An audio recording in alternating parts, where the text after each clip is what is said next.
Мы находимся у входа в жилой комплекс, который называется Сиспрен 2 на Авениде Колон и Дуарте Кирос. Состоит из вот таких домов с общими территориями. Тоже похоже на социальное жилье для каких-нибудь профсоюзных работников. На этой парковке есть места для 40 машин.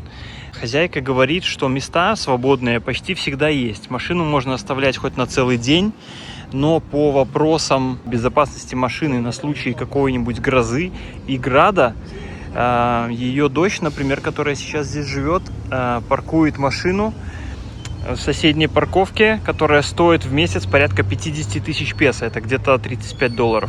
Территория хорошо ухожена и довольно большая. То есть тут просто прогуливаться с коляской или без. Парковка для мотоциклов отдельно прямо под домом. Поднимаемся на 3-й этаж без лифта. Hola, ¿cómo estás?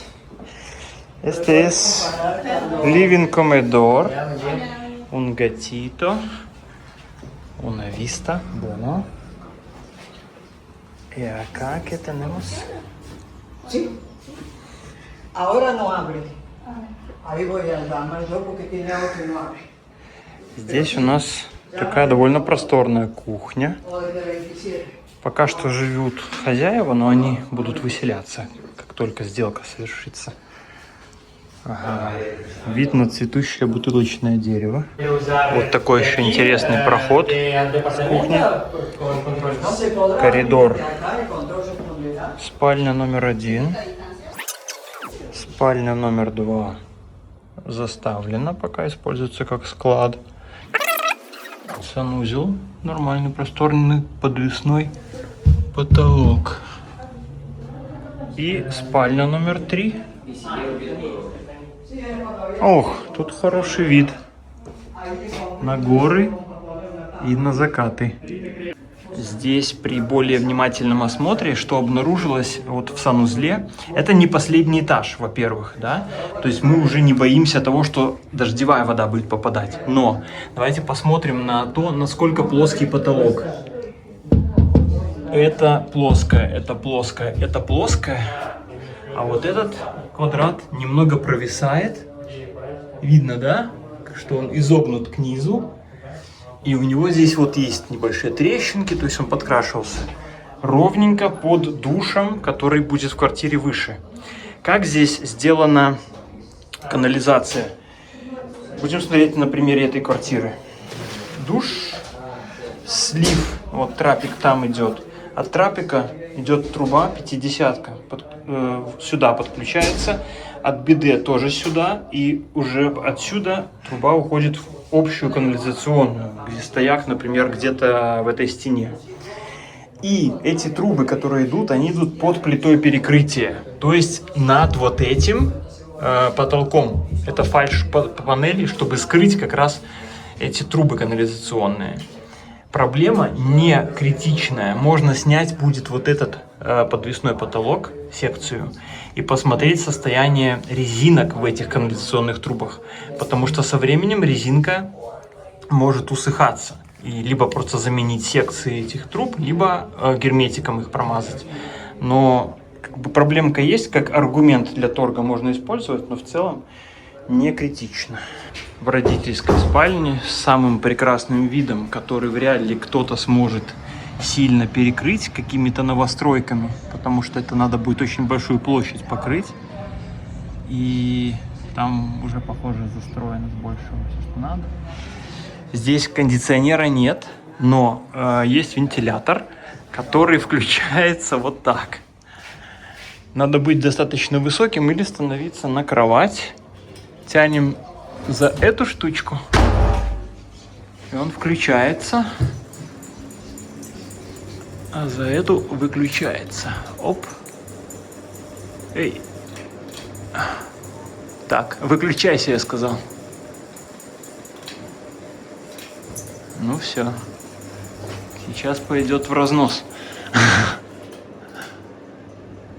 О, останавливается. Так. Это получается видос целый про то, как работает вентилятор. О! Маленький нюанс, еще просто как рекомендация. Вот здесь в целом сделано нормально. Сделано трубами, не гибкой, гофрированной трубой, а сделано вот так.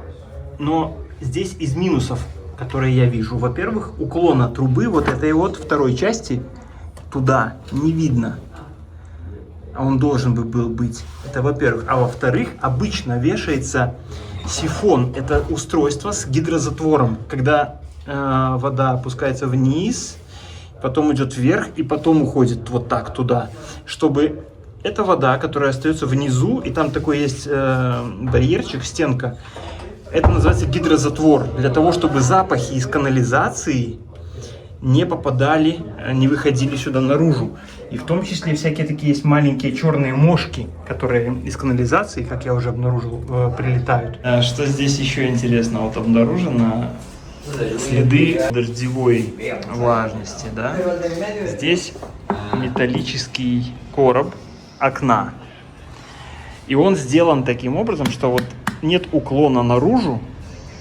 И даже несмотря на то, что есть вот такой небольшой козырек, который в состоянии закрытого окна должен от капель дождя, от попадания капель сюда в щель защищать, да?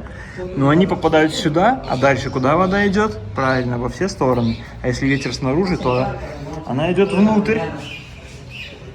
Вот сюда. Вот оно ржавеет здесь все. И, собственно, сюда.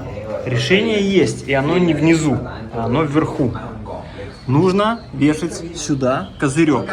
Как это сделали некоторые люди, кто уже понял, что водичка дырочку найдет. В общем, эта проблема наблюдается во всех помещениях, потому что ни на одном окне вверху такой защиты нет. Что еще рассказала хозяйка, это то, что поскольку комплекс является закрытым, и сюда могут попадать максимум 2 сантехника за раз или 2 электрика за раз, и не ходят никакие попрошайки, никто левый не ходит.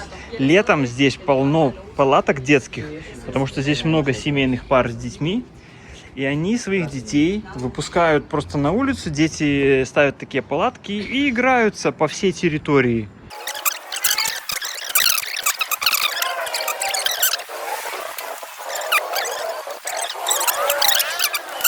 Направляемся к главному входу.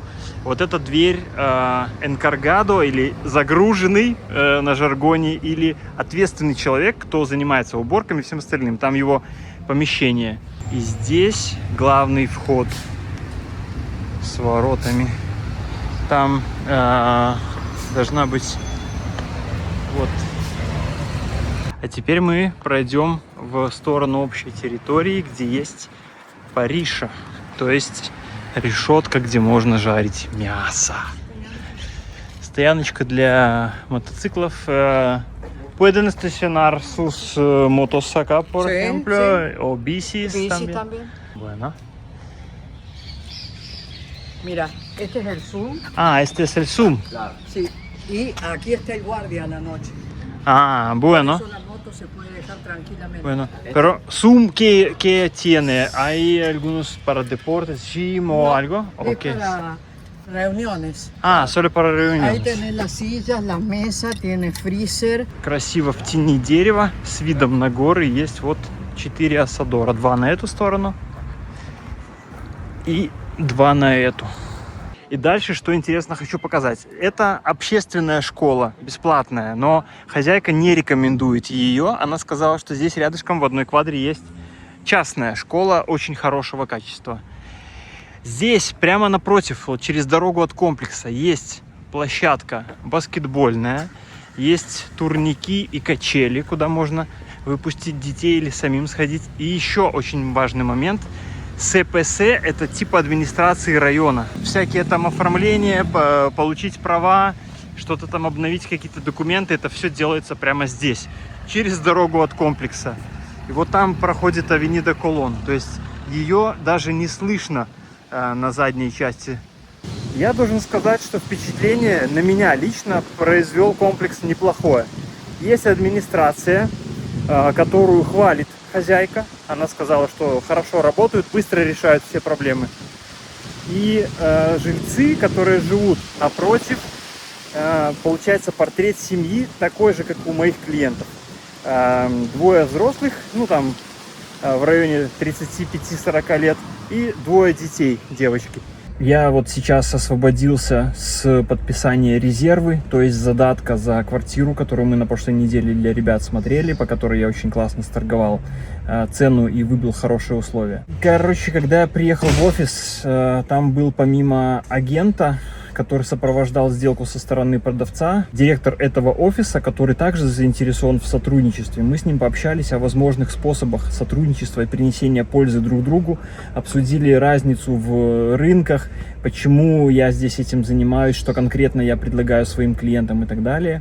Я сказал, что технический специалист на стороне покупателя здесь большая редкость или вообще практически отсутствующий класс. И я сказал, что я как раз именно эту услугу выполняю. И Габриэль как раз мог видеть мой дотошный, внимательный анализ или мою инспекцию всего объекта. И я объяснил, почему мои клиенты пришли со списком вопросов. Потому что у нас есть, помимо культурной разницы, есть разница в методах подхода, есть какое-то незнание, какие-то настороженности, и каждый человек, это совершенно нормально, стремится нивелировать максимально, снизить риски и снизить свое непонимание. Друзья, для следующих клиентов, которых зовут Полина и Андрей, мы сейчас проводим внимательный поиск среди вариантов в пределах 60 тысяч долларов и делаем небольшую поправку на торг, поэтому рассматриваем до 65. На текущий момент осмотрено 6 вариантов, на очереди еще как минимум 2. Материала снимается много, и поэтому я какие-то части буду убирать из выпусков для того, чтобы не делать их скучными и однотипными. И хотел сказать, что рынок Аргентины и Кордовы в частности, он достаточно живой и подвижный, и есть много разных вариантов в разную ценовую категорию, поэтому если у вас, например, есть запрос, есть интерес более конкретно узнать в каком-то ценовом диапазоне, я могу предложить вам консультацию, уже имея определенный опыт, знания, наработки, контакты и так далее, и детально расскажу вам ситуацию по рынку в интересующей вас области.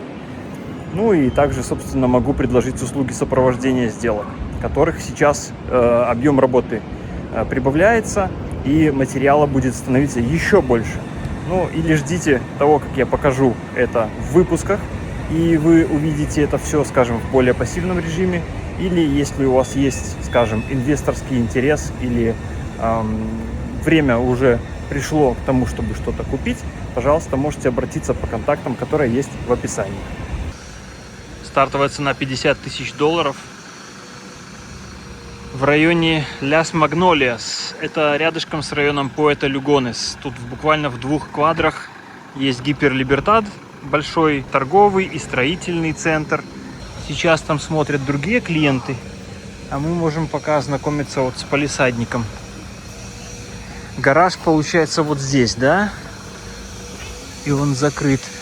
Такая традиционная система закрывания дверей с 3 створок. Гараж будет достаточно узенький для таких легковушек. Если попробовать попридираться, то тут, конечно, немножко отвалились плиточки. Ну, дом не новый.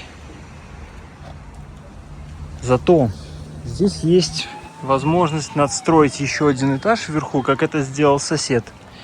И лесенка вот с улицы заходит туда, в эту отдельную квартиру. Но у ребят такого плана нет. Сейчас Алехандро покажет нам дом. Hola, ¿cómo estás? Buenas tardes. Esta es la cocina, comedor и living. Ну, крыша плоская, это значит жди влажности через верх.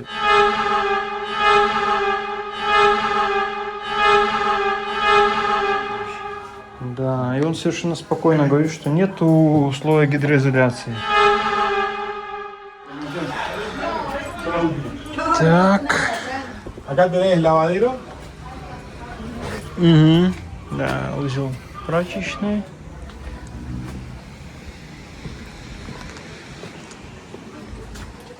И патио с асадором. таким вот бассейном. Такой вот дворик. Был только что архитектор, от которого были предыдущие клиенты, заинтересованные в этом доме. Он здесь был уже второй раз для того, чтобы сделать пресуппойство на работы, которые здесь проводились. Пресуппойство — это типа смета. И я у него, пока он был здесь, спросил, что по поводу подключения газа и по поводу подключения канализации. По поводу газа он сказал, что это занимает обычно от 2 до 6 месяцев. И состоит из 3 этапов. Первый этап — это приедут сюда специалисты, проанализируют, насколько вообще возможно подключить и что-то типа проекта делают. Второй этап — это уже установка всего оборудования. И третий этап — это когда уже все это установлено и готово, они приезжают, подключают и ставят счетчик. Что касается канализации, он сказал, что ему нужно уточнить, потому что зависит от зоны и сложности, то есть надо этот вопрос изучить. Ну, то есть не факт. Да. Ни то, ни другое. Да, попозже мне сбросят контакт и архитектора, и сбросят это же пресуппойство, которое он своему клиенту готовил, мне тоже сбросят, и я вам покажу. Хорошо. Находимся с клиентами в районе, который называется Вижа Кабрера, для того, чтобы осмотреть дом вот в этом комплексе, ну не дом, а квартиру, 50 лет. Квартира за 50 тысяч, 55 квадратных метров крытой площади. Есть также на крыше общая площадь, там постирочная, и я думаю, что еще должна быть какая-нибудь зона Асадора. Вышла Клаудия. Оля, Клаудия. Сейчас мы будем заходить в комплекс, чтобы посмотреть квартиру. Пахнет как-то по-общажному.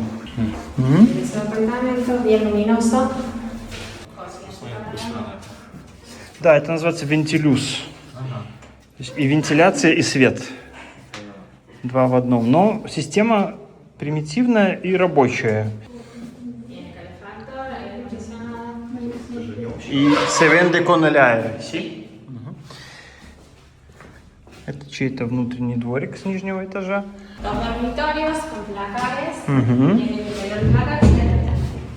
Первое dormitorio. Тоже с видом во внутренний чей-то дворик. Здесь сервисы сейчас отключены. Это означает, что когда вы и если вы купите, вам надо будет на свое имя зарегистрировать, и это займет для того, чтобы их включили, вот около 3 рабочих дней. С учетом праздников, там может быть задержка, они могут прийти, сказать, что... Да, неделя-две, потому что они могут прийти, сказать, что приходили, а на самом деле не прийти. Это вообще выход под конденсат, но почему-то он сделан внутри, а не снаружи. Так, если... На крыше, наверное. Вот он, видишь, наверх пошло. По потолку никаких протечек не видно. Но это могли просто недавно покрасить. Если была бы влажность, обычно вспучивание есть. Ну тут просто, да, этих, как сказать, сверху никого нету. Всегда, если верхний этаж, обязательно нужно смотреть попадание воды с плоской крыши. Да, без света тут особо не разберешься. Тоже какое-то вентиляционное окошко небольшое. Ну, места, как обычно, мало, но мы, в принципе, другого не ожидали. Тут на самом деле просто вот эту вот дверь менять, либо чтобы она открывалась наружу, либо вообще сдвижную, вот, которая вот сюда так чик отъезжать будет. То, как они делают штукатурку, например, когда встраивают трубу, это, конечно, интересно. То есть, поскольку это и так типа не видно, никто там не будет заглядывать и высматривать, это всего лишь эстетика часто организуется. Они просто налепили сверху, не стали даже выводить в плоскость. Вот ты видишь там, где труба в стену входит, над трубой стена, получается, выпирает. То есть туда налепили этой штукатурки, никто даже не протянул шпателем, там, чтобы выровнять плоскость. Вот здесь то, что я вижу, видишь, желтое, следы вот влажности. Но откуда оно может приходить? Я думаю, через вот эту вентиляционную штуку. Если... Ага, тут мы сейчас через это окно посмотрим. Осторожно. Такая, открой. Ну вот смотри, здесь отсюда все прекрасно видно. Там просто нужно будет как-то туда забраться.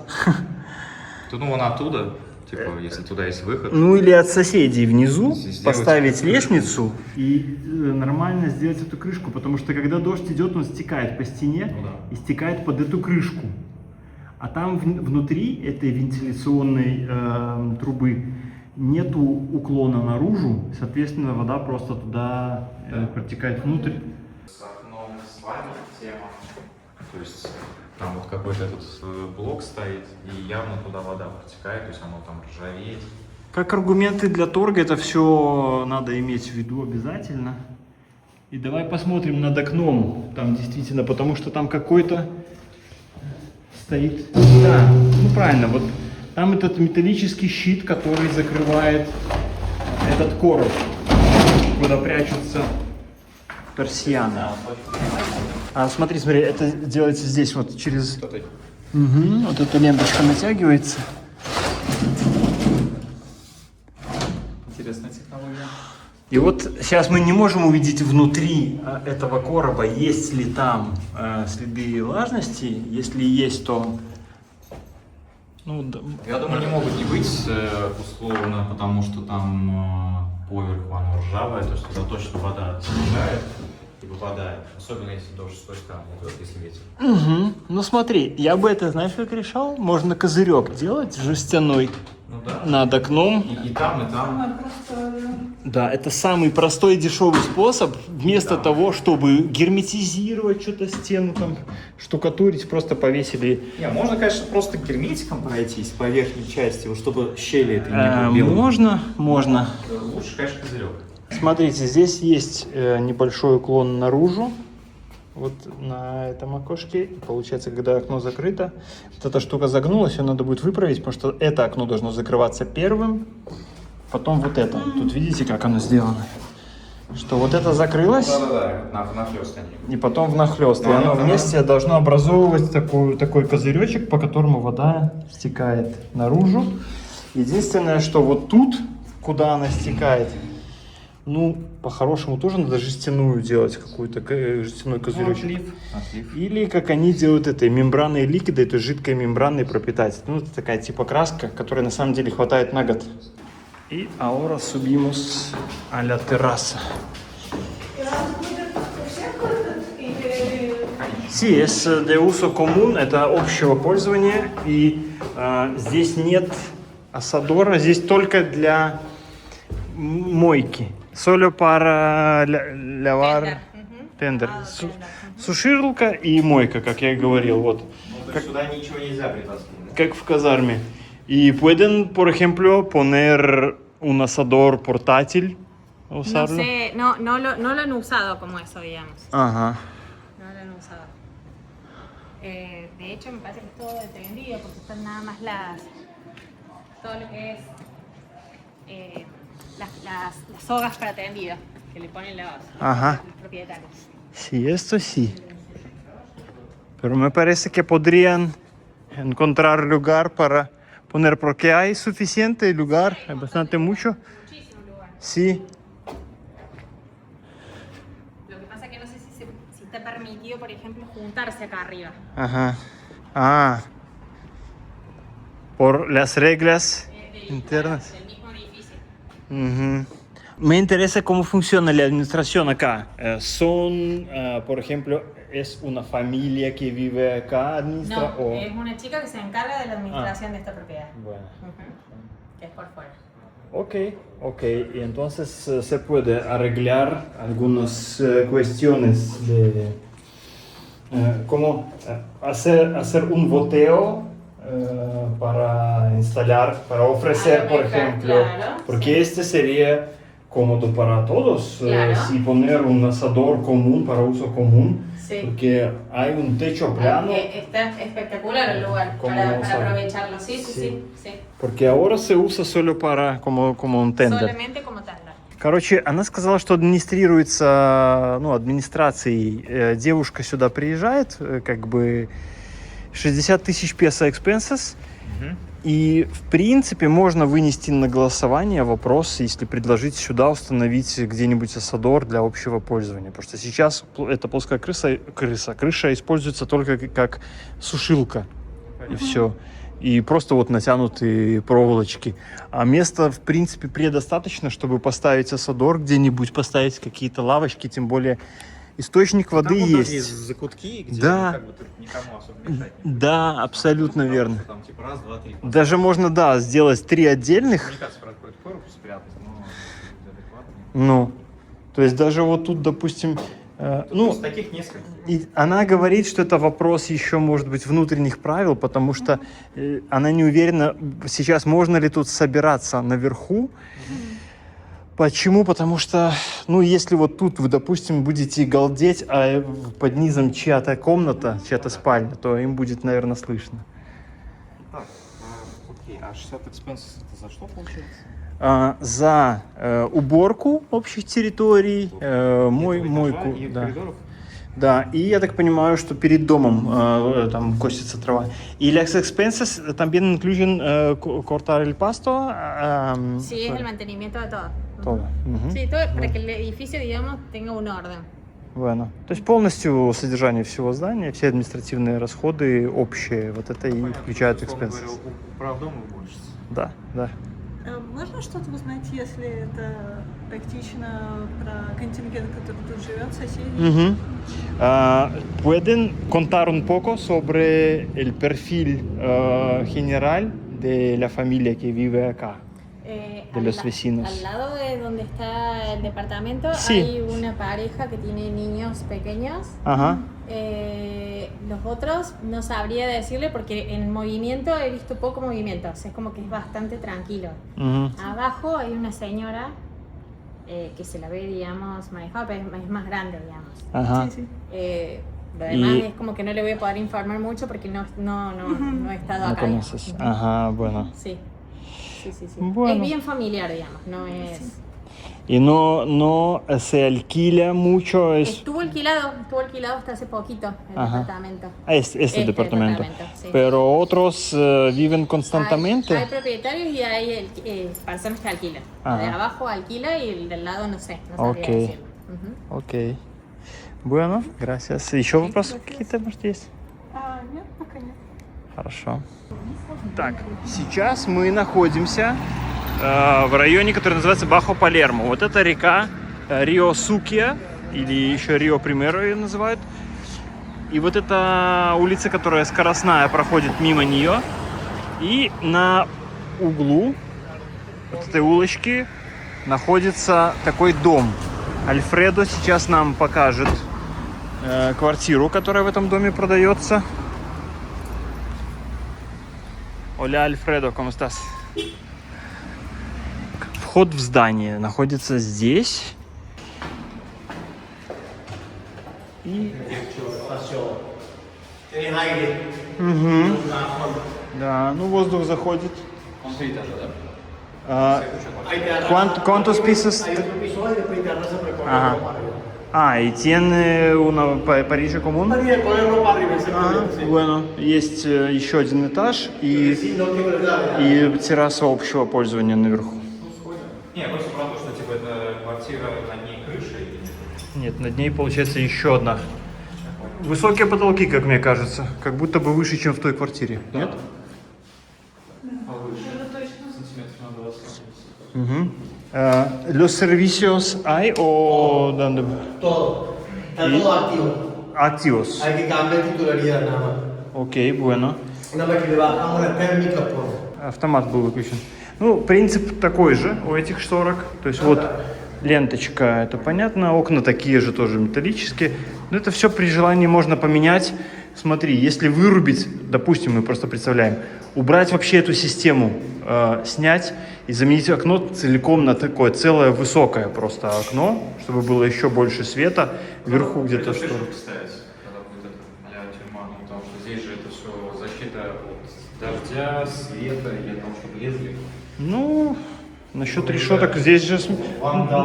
Насчет решеток нет. Здесь, если бы была такая небезопасность, здесь стояли бы решетки на окнах, потому что вот эти, они не защищают. Ты его просто руками Они поднимаешь. стоят в этих в коридорах решетки. Коридорах. А это просто на откуп вот на каждому жильцу. Ну да. Вот, а в коридорах там везде окна. Viene con Tiro calefactor. balanceado. Tiro balanceado, ага, Sí, bueno. Вот смотри, у этого газового обогревателя у него выход на улицу продуктов горения. Sale para afuera los Sí, gases, sí, no sí, adentro. sí. То есть он в стене проходит труба. наверх. Для них эта технология не общего применения. Спальня номер 1.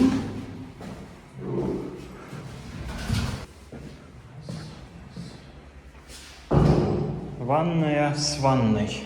Это Ванна, кстати, нормально из таракана. Привет, друг. Как дела? Живой? Сейчас проверим. Оп. Не отвечает. Какая здоровая. Абонент недоступен. Что ж, надо вот будет спросить это, травили или не травили. Hacen fumigación contra los insectos porque hay cucaracha. Y una cucaracha, sí. Sí, pero hacen- eso es para personas. la fumigación.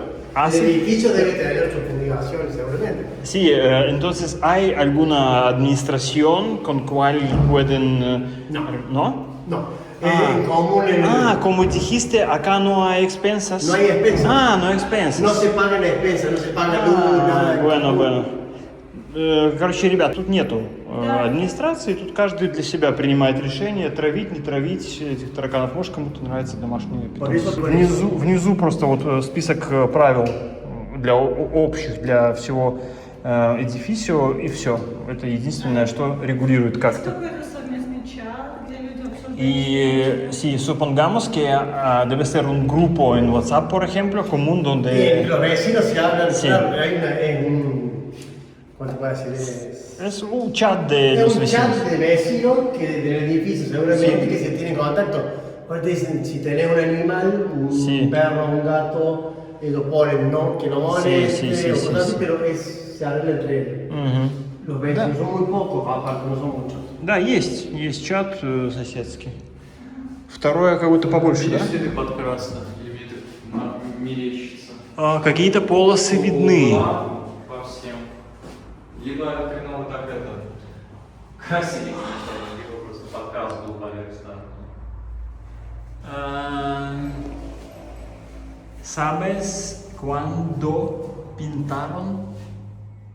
No, este es hace mucho que la chica lo tuvo alquilado y lo pintó el inquilino, pero se lo pintó El inquilino. el inquilino, por eso vos ves que le falta una mano de pintura. Короче, здесь жил до этого арендатор, y el contrato de alquiler no supongo... El contrato de alquiler le puso dejar en condición las paredes, Sí, entonces le pintaron.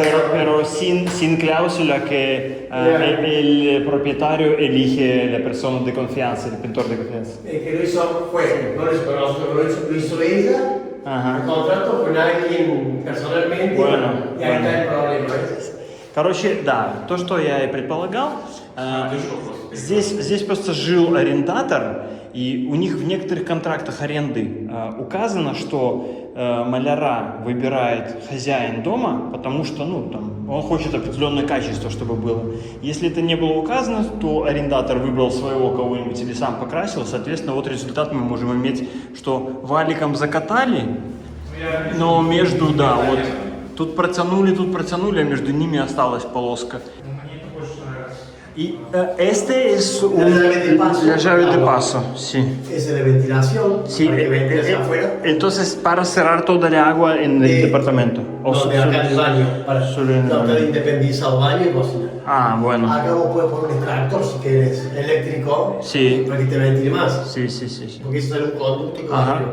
Y en la cocina... Ahora con la cocina.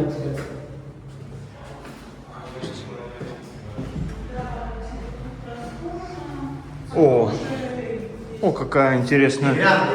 кухня. Bastante grande para hacer un... Только вот тот угол немножко странный, но в принципе тут можно обыграть. Es para extractor. Вот, el смотрите, extractor, ese para el que tiene el extractor, claro. для вытяжки есть выход.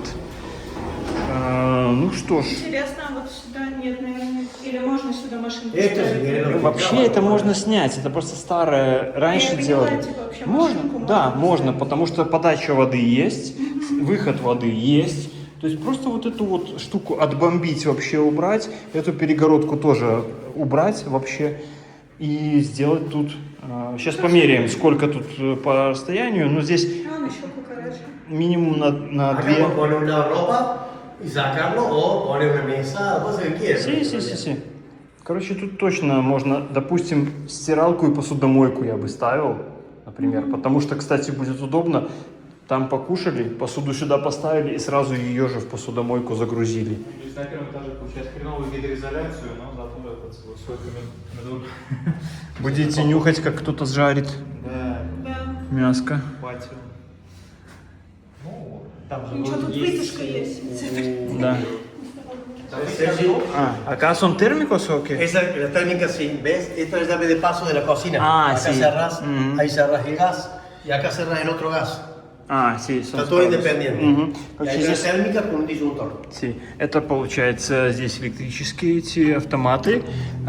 Вода, кран перекрывает воду на кухне отдельно. И отдельно вентиль в санузле тоже наверху перекрывает там. Потом газ отдельно перекрывается. Провода здесь чуть получше, чем там были. Да? Проводка там, потому что совсем вот в такой белой советской оплетке были, как будто еще алюминиевые даже. Здесь хотя бы медь. Ага. Окей. Кондиционеров здесь сейчас нет. Где они были, если они были? Y fueron aires acondicionados o no acá. ¿Cómo? No fueron instalados No, aires. nunca posible porque no le hace falta. Ага. Digo, no es un buen Их не было. Да? Ну, здесь, смотрите, получается, их не было. И я должен сказать, что, во-первых, здесь деревья защищают от прямых солнечных лучей. Во-вторых, вот эта ориентация на восток. Северная сторона вот там, то есть получается, что солнце здесь с обеда уже практически не светит прямым. То есть здесь не должно перегреваться сильно. Вопрос, как это отапливать. Отапливать можно установить кондиционер, либо, вот это как раз то, что я хотел записать. Если квартиру окружают со всех сторон соседи, как здесь, то они у себя, допустим, отапливают, и вы не паритесь. То есть через их стены уже вам тепло передается снизу, и сверху, и с боковых. Можно... В случае master bedroom там надо будет поставить кондер, то есть даже если не для охлаждения, то как минимум для отопления, чтобы не было такого, что у тебя там жарень зимой, а вот там холодно, то есть чтобы можно было включить там отопление, и там отопление, условно говоря, температуру.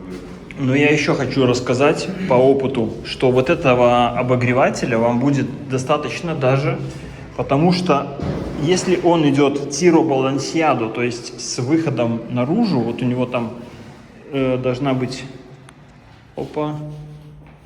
должна была бы быть видна труба, которая идет в стену, но я не вижу, я вижу там какой-то мусор заходящий. Кстати, нас... Alfredo, me parece que no es tiro balanceado.